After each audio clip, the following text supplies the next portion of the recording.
Kamu pernah nggak sih ketemu orang yang gampang banget nangis, terus langsung mikir, ah, lemah banget? Atau jangan-jangan itu kamu sendiri? Nah, ternyata di balik air mata itu ada sains yang mengejutkan, dan ini jauh lebih keren dari yang kita bayangkan. Jadi, pertanyaan utamanya simpel tapi penting. Apa benar nangis itu tanda kelemahan? Soalnya kan kita sering banget dengar orang yang gampang nangis itu dicap rapuh, terlalu sensitif, atau bahkan nggak stabil. Tapi, apa kata sains soal ini? Oke, sekarang kita bongkar mitosnya ya. Di satu sisi, ada anggapan umum yang bilang nangis itu ya rapuh. Tapi di sisi lain, nih yang menarik, psikologi justru bilang sebaliknya. Mereka yang gampang nangis itu katanya malah punya kesadaran tinggi, empati yang dalam, dan kuat. Gimana bisa? Yuk kita bahas satu persatu. Oke, kekuatan super yang pertama, kesadaran. Jadi, apa yang sering kita lihat sebagai terlalu sensitif, itu sebenarnya adalah bentuk kecerdasan emosional yang levelnya lebih tinggi loh. Ini bukan soal lemah atau kuat, tapi ini soal kejujuran emosional. Gini deh, orang yang gampang nangis itu cenderung ngebiarin emosinya lewat gitu aja. Mereka nggak numpuk perasaan di dalam, yang kalau kelamaan bisa jadi kayak bom waktu. Dan faktanya gini, orang yang pemikirannya dalam, biasanya perasaannya juga dalam. Mereka tuh jago banget buat ngenalin apa yang mereka rasain. Dan yang lebih penting, kenapa mereka ngerasain itu. Mereka juga lebih peka sama perubahan emosi sekecil apapun. Dunia batin mereka tuh kaya banget. Nah, kutipan ini bener-bener ngerangkum semuanya nih. Mereka lebih selaras dengan dunia batin mereka. Jadi ini bukan rapuh ya, justru ini tanda kesadaran diri dan kekuatan dari dalam yang wow, luar biasa.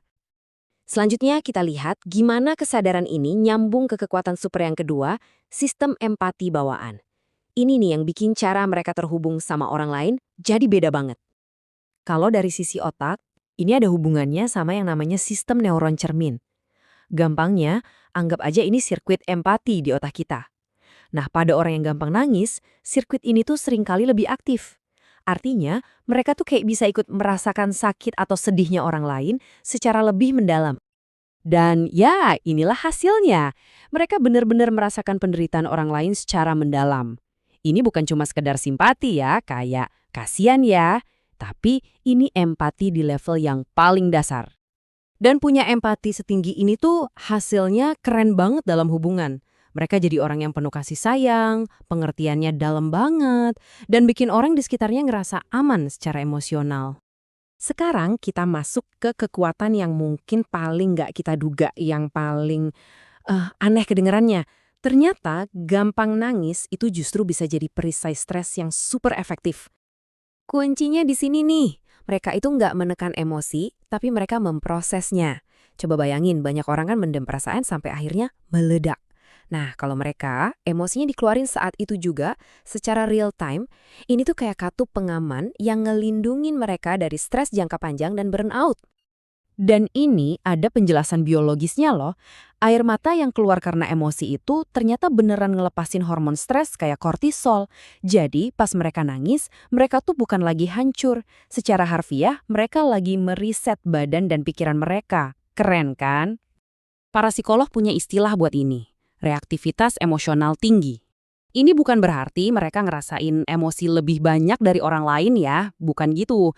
Coba bayangin gini, sistem saraf mereka itu kayak kabel yang di-setel buat ngerasain emosi lebih cepat dan lebih jelas. Jadi, air mata itu ya cuma katup pelepas alaminya aja. Jadi, setelah kita lihat semua ini, kita bisa mulai nyusun puzzle-nya kan?